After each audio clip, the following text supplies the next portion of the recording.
Good morning বন্ধুরা, কেমন আছো তোমরা সবাই? আশা করছি সবাই খুব ভালো আছো, আর আমিও খুব ভালো আছি। আমার এই ছোট্ট মিনি ব্লগে তোমাদের সবাইকে স্বাগত। আর দেখো, এখন 7টা মতো বাজে, আমি ঘুম থেকে উঠে পড়েছি। আর উঠে আগে আমি বিছানাটা তুলে নিলাম। এবার হচ্ছে গিয়ে ঘরটা ঝাড়ু দিয়ে ঘরটা মুছে নেব। তারপরে আমাদের যে দোকানের কাজ আছে, সে দোকানের কাজগুলো আস্তে আস্তে সারবো।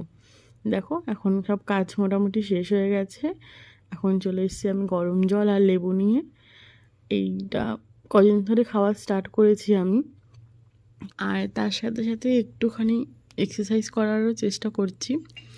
আর সকালের এইটুকু টাইম আমি নিজেকে দিই একটু আরাম করে বসে এই লেবু জলটা খাই। এই যে আমি কাজ বাসে রান্না করতে চলে এসেছি। আর তার সঙ্গে দেখো, বাইরে এত মেঘ করে রয়েছে, মনে হচ্ছে আবারও আজকে বৃষ্টি হবে। ঠিক আছে, আজকের ভিডিওটা এখানেই শেষ করছি। সবাই খুব ভালো থেকো।